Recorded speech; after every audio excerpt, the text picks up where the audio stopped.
జిల్లా పరిషత్ ఉన్నత పాఠశాల చిట్యాల గౌరవ గజిటెడ్ ప్రధానోపాధ్యాయులు శ్రీ కె గణేష్ కుమార్ సార్ గారు, మన పాఠశాల విద్యా కమిటీ చైర్మన్ వెంకటమ్మ గారు, మరియు జిల్లా విద్యాశాఖ community mobilising officer Pratap Reddy sir గారు, జీవశాస్త్ర ఉపాధ్యాయుడు సాయి ప్రకాష్ సార్ గారు, నాతోటి ఉపాధ్యాయులు, ప్రియమైన విద్యార్థులు ఇందాకే ప్రధానోపాధ్యాయులు సిఎంఓ గారు మాట్లాడారు.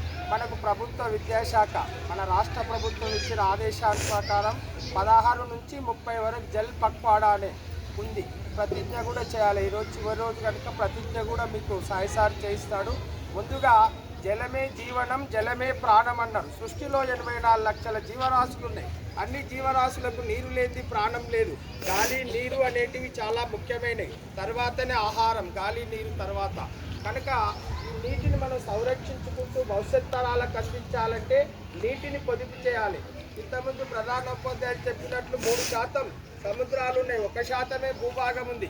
ఆ 1% భూభాగంలో మంచినీరు దొరుకుతుంది, కానీ ఇప్పుడు ఎలినో సూర్యుని కిరణాలు వీటి ప్రభావం వల్ల భూగర్భ జలాలు అట్టడుగున పడిపోతున్నాయి. కనుక ఉన్న నీటిని ఇంకుడు గుంతల ద్వారా కాపాడుకొని పరిశుద్ధమైన నీరు తాగుతూ, నీటి వల్లనే అనేక రోగాలు వస్తాయి. పరిశుద్ధమైన నీటిని సేవిస్తూ ఆరోగ్యాలు కాపాడుకుంటూ నీటి సంరక్షణ చేసుకుంటేనే మన ఆరోగ్యంగా ఉంటాం, భవిష్యత్ తరాలకు మంచినీరు అందించిన వారు అవుతాం.